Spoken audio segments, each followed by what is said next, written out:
On the evening of June 2, 2005, in a small apartment in Medford, Massachusetts, the body of Paul DeMayo was found. He was known as one of the rising stars in bodybuilding, earning the nickname Quadzilla for his impressive legs. How did someone with so much talent end up alone and away from the spotlight he once thrived in? This is the tragic story of Paul DeMayo. Paul Michael DeMayo was born on September 12, 1967 in Malden, Massachusetts. He grew up in a hard-working Italian-American family near Boston. In high school at Malden High, Paul was a talented athlete. Though he wasn't the biggest kid, he had a lot of energy and confidence. He played football with a lot of passion, becoming a standout player. One of his most memorable moments came on Thanksgiving Day in 1984, when he rushed for 3 touchdowns, impressing everyone who watched. And I can tell you something, he was a high school football player who absolutely adored football, all right? Paul got into training in high school. There was a gym in the football room. After he graduated, he scraped up the money to get into a gym. What got you started in the sport of bodybuilding, Paul? I mean, obviously there came a moment in time when your options, which were probably many because you're obviously an athletic type, suddenly focused on bodybuilding. One of his biggest influences was bodybuilding legend Tom Platz, whose huge legs inspired Paul to work hard on his own. This challenge to develop strong quadriceps earned him the nickname Quadzilla. You know your nickname is Quadzilla? I'm well aware of that. I'd like to thank Lonnie Tipa for christening me with the name. By the time Paul DeMayo hit 18, he'd already gone through a big change. At 5'10", he was starting to build the strong, defined muscles that would make him well known in bodybuilding. While most of his friends were thinking about college, Paul had a different dream. His focus was entirely on the gym. After high school, he dedicated himself to training with determination. He worked out at local gyms around Malden and Boston. His legs especially started to attract attention.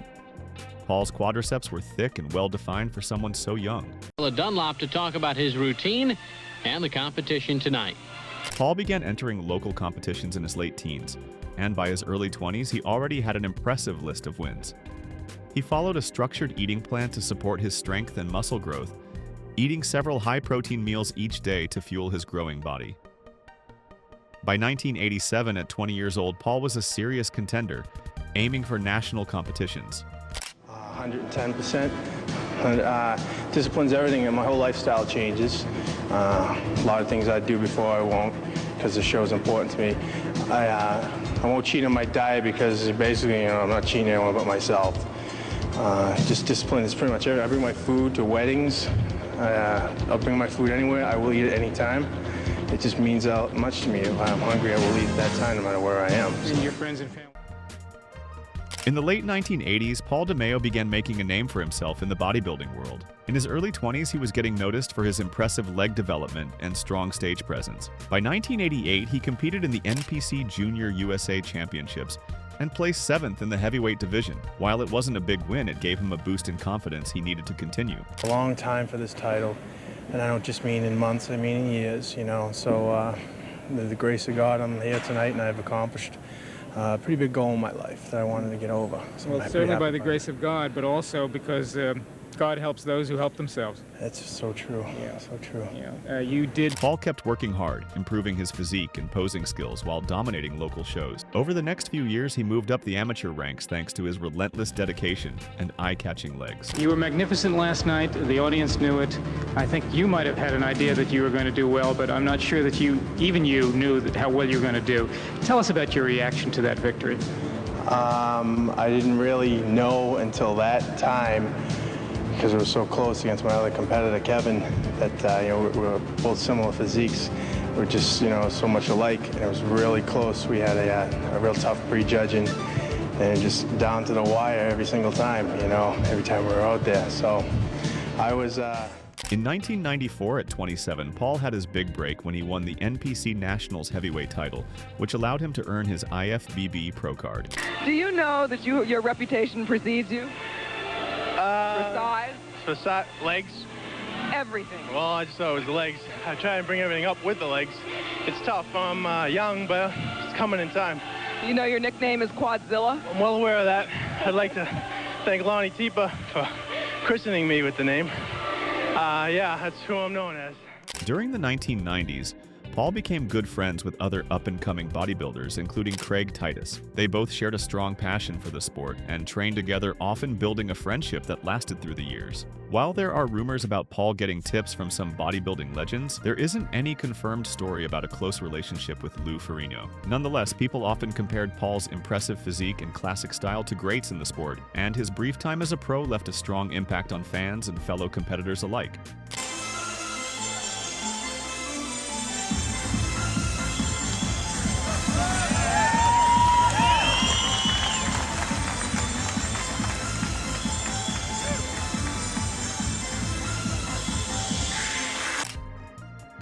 During this time, Paul became good friends with Greg Valentino, although they'd already known each other from their teenage years. So first of all, I know Paul DeMayo since he's a teenager, okay? How I know did you him meet a long... him?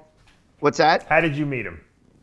I met him actually through Bob Bonham, and he was a young teenager, and he just started competing, and Bob had one of his infamous, this is in the 80s, Right. at the end of the 80s, he had one of his infamous, you've been there, Valentino was a well-known name in East Coast bodybuilding and would later gain notoriety for his extreme approaches. The two pushed each other in their training, helping one another reach new heights. Paul's career peaked in 1992 at the IFBB Night of Champions, where he took second place behind Dorian Yates, who would later dominate the sport for years. Many believe that Paul had what it took to compete for the Mr. Olympia title, the highest honor in bodybuilding. DeMayo's training split followed a classic high-intensity bodybuilding routine, where he hit each major muscle group once a week with a lot of focus. He was particularly known for his intense leg workouts, pushing himself hard with heavy lifts, strict form, and high-volume sets. For him, working out was about getting the most out of his muscles, which helped him build an impressive physique and earn the nickname Quadzilla. His nutrition was just as strict and represented the typical style of early 1990s bodybuilding. During his prime, Paul maintained a consistent diet of lean proteins, low glycemic carbs, and very few fats, eating 5 to 6 meals each day. Those who knew him mentioned that his meals were simple: egg whites with oatmeal in the morning chicken, or white fish with rice or yams for lunch, and high-protein, low-carb meals in the evening, especially when he was getting ready for competitions. As he prepared for the 1994 NPC Nationals, where he would showcase one of the best physiques of the decade, Paul made important adjustments to his prep. He became more careful with when he ate and how he balanced his nutrients, adding protein supplements to help with recovery and digestion. His protein intake was high, and he adjusted his carbs based on how his body looked and felt during workouts. He also used MCT oils and other fats sparingly to keep his energy up while cutting. But the biggest change for 1994 was in his mindset. After years of competing with mixed results, Paul went into the Nationals with a fresh perspective. He stopped worrying about what the judges wanted and concentrated on showing the best and most conditioned version of himself on stage. This marked a turning point in his career, a return to the passion that initially inspired his love for bodybuilding. Talking about Paul like he was a drug addict, which he was, okay, but he wasn't that way the whole time. There's a reason why Paul got fucked up. In 1995, tragedy struck when Paul's father died after a short illness. It took away a key support in his life. Those who knew him said he never truly recovered, and his grief led to more reckless behavior. His competition results began to decline as he struggled to stay in shape. At the 1996 Night of Champions, he didn't even make the top 10, a shocking fall for someone once seen as a future Mr. Olympia contender. Behind the scenes, Paul faced the physical challenges of maintaining too much muscle, suffering from joint pain and digestive problems that made consistent training very difficult. In the spring of 1995, Paul DeMayo faced a significant moment in his bodybuilding career. He received an unexpected invitation to compete in Mr. Olympia, the most prestigious bodybuilding competition. However, this opportunity came with complications. The invitation was due to MetRx, the supplement company that sponsored him. They had become the main sponsor for that year's Olympia and were allowed to choose one of their athletes to compete without going through the usual qualification process. Paul was selected from their team. While Paul was publicly grateful for the chance, he had serious doubts about it behind the scenes. He didn't think competing was a smart move for his career and shared his thoughts with Scott Connolly, the founder of MetRx. Connolly felt differently and thought that competing at the Olympia would be a great opportunity to showcase Paul as a rising star. Wanting to avoid causing problems for himself, Paul reluctantly agreed to compete. Though he wasn't expecting to win, he hoped for fair judging, which he was told would happen by several important officials. For months leading up to the competition, Paul trained hard. He pushed himself more than ever and kept a strict diet, even spending his own money to prepare. He was determined to give his best at the Olympia despite his doubts. When the 1995 Mr. Olympia finally took place, Paul stood alongside top competitors like Dorian Yates and Flex Wheeler. While few expected him to win, many thought his physique deserved attention. When the results came in, however, Paul ended up in 11th place, just outside the top 10, which meant he would have to re-qualify through other competitions to return to the Olympia the next year. In a 1995 interview with MuscleNet, DeMayo expressed frustration over his placement at the Mr. Olympia contest, stating that he felt he was better than some competitors who placed ahead of him, and that the experience took a lot out of him. Fans later debated the judging, believing that Paul's physique was better than some of those who finished ahead of him. This disappointment weighed heavily on Paul. Finishing in 11th was more than just a number. It meant going back to the grind of competing for another chance at Olympia. After years of hard work, Paul began to question his career. The endless cycle of training hard, spending money, and dealing with subjective judging felt exhausting. Although he was only 28 years old and in his prime as a bodybuilder, Paul started to feel like he was wasting his life. This introspection led to a tough decision. Even though he loved bodybuilding, he decided to take a break from competition for what he thought would be a year. He continued to stay connected with the sport through guest appearances, but stepped back from competing. This short break would become permanent as other challenges arose in his life. By 1997, Paul was competing less often. When he did enter competitions, he didn't look as sharp as before, and his leg muscles, which had once been his trademark, seemed to lose their definition. That same year, he was arrested for having controlled substances, leading to a short jail term that took him out of the competition scene completely. The bodybuilding media, which once celebrated his potential, now pointed to his story as a warning about the sport's darker aspects. And obviously, there was a lot of folklore about what happened. He went to jail for firing a gun, supposedly at his girlfriend. He said he fired it in the air. Massachusetts has very strict laws. He went to jail for minimum 2 years, came out, never really got back into the bodybuilding industry and and wound up dying. So after getting out of jail, Paul tried to piece his life and career back together. He started training again at his old gym in Brockton, where a lot of his friends and supporters came back to help him. I agree. I definitely agree.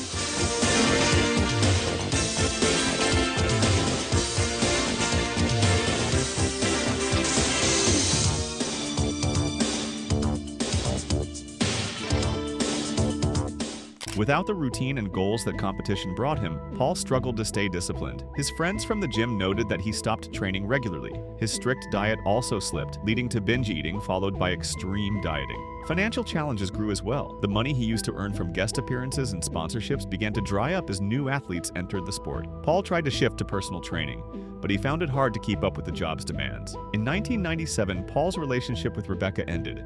This breakup affected him deeply, pushing him into a depression that took a toll on his training and eating habits. Friends described him during this time as lost and looking for direction. During this tough period, Paul's casual drug use increased from being occasional to more serious. What started as party drugs during off-seasons turned into a bigger problem. By around 1998, he began experimenting with heroin, initially smoking it, then moving on to injecting it. A substance abuse counselor who has helped athletes noted many bodybuilders from that time faced addiction issues. They live in extremes, intense training, strict diets, and heavy supplementation. When their careers slow down and their identities feel threatened, it makes them vulnerable. In 1998, he made a short comeback in professional IFBB events like the Ironman Pro Invitational and San Francisco Pro, but didn't place well.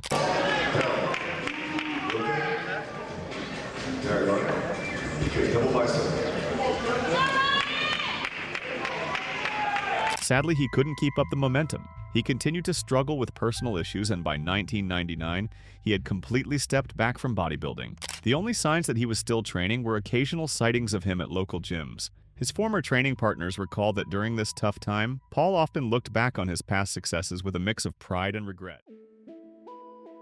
By the early 2000s, Paul had settled into a quieter life. After leaving competitive bodybuilding, he moved to Brockton, Massachusetts, where he took on various odd jobs to make ends meet. He still trained some new bodybuilders at local gyms, but he wasn't very active in the sport anymore. In 2003, Paul tried to reconnect with the bodybuilding world by making a guest appearance at the Northeast Classic. The crowd welcomed him warmly, giving him a standing ovation to honor his past successes. For a moment, it seemed like he had found a spark of his old self again, and some fans hoped he might consider a career in training or promotion. However, Paul was struggling. He was dealing with ongoing money issues, and the years of intense training had taken a toll on his body and emotions. Visitors to his home saw how modest his life had become, with the walls lined with faded photos from his competitive days, reminders of a time when he felt his future in bodybuilding was bright. Doing the heroin so bad that just like a lot of other drug addicts, they destroy everybody around them, so nobody wanted to be his friend. Right. So he called my friend Alex, okay, and Alex lives here where I live, and he said, Alex, I want to come down. I want to come stay with you for a while, which I think he would have worked Alex for the got old, but Yeah. Alex wanted to clean him up because his own family had it with him. You know what I mean? Listen, you're a fucking drug addict now. Right. He was so bad. He told me when he was in jail, he said, for 8 or 9 months, I couldn't even do a push-up. I was so depressed. He was mega depressed in Wow. jail. Mega depressed. By late 2004, Paul's health began to decline. The years of pushing his body had left him with chronic health problems, and he confided in close friends that he often didn't feel well. Even though he tried to keep up with his workouts when he could, it was clear that the effects of his past career were catching up to him. Paul DeMayo's life changed dramatically after a family argument. He fired a gun in the city without a permit, which got him arrested. As a result, he was sentenced to 18 months in the Billerica House of Correction in Massachusetts. When he was released, he took to substance abuse. The last years of Paul DeMayo's life were filled with ups and downs. His struggle with addiction, especially to opioids, was something his family and friends knew all too well. They tried to help him by sending him to rehab, hoping he could regain the discipline that once shaped his life. Each time he left rehab, there was a spark of hope. He would talk about getting fit again, possibly competing, or sharing his story with others in the fitness world. There were a few good moments during this time. Paul was drug-free for some periods, reconnected with old friends, and even talked about competing in the Masters division. But addiction was a tough battle for him, and he faced many relapses, each one taking a toll on his spirit. Tragically, on June 2nd, 2005, Paul was found dead in his apartment in Massachusetts at just 37 years old. It was reported as a heroin overdose, which was a heartbreaking end to a life full of potential. News of his death traveled slowly through the bodybuilding community. Without social media, many fans and even former co-workers didn't find out until months later when fitness magazines started reporting it. Reactions were mixed with sadness and disbelief. There were a lot of speculations surrounding his death. Speculation as to what really happened with that overdose and why it happened, including some speculation by Ed Connors. Now, for those of you who know who Ed Connors is or who don't know who he is, this guy was the guy who founded the Gold's Gym franchise. This was the creator of Gold's Gym. So this guy is a very well-respected name in the bodybuilding community. And this guy went on record in an interview saying that he believed there was some foul play involved in Paul DeMayo's death because towards the end of Paul DeMayo's life, he was selling off his trophies and trying to get money, and he was just really deep into recreational drugs. These speculations weren't helping. The very next day, after Paul DeMayo overdosed, his best friend also overdosed on heroin the very next day. So the speculation is that him and his friend, they had the same drug dealer, and they both owed this drug dealer money. So potentially, the theory is that this drug dealer possibly intentionally gave them a bad batch to kill them, so they would overdose on a bad batch of heroin. So that's the speculation, because it was just too ironic or too big of a coincidence that him and his friend would die within a day of each other, and they were both heroin users. He was only 37 years old. His funeral a week later took place in Brockton and was attended by hundreds, including many legends from bodybuilding's golden era, who came to honor him. They shared stories about Paul's incredible natural talent, his sense of humor in the gym, and how generously he helped younger bodybuilders with their training and posing tips. His legacy lives on through the memories of those who saw his rise and the incredible standard of leg development that earned him his famous nickname,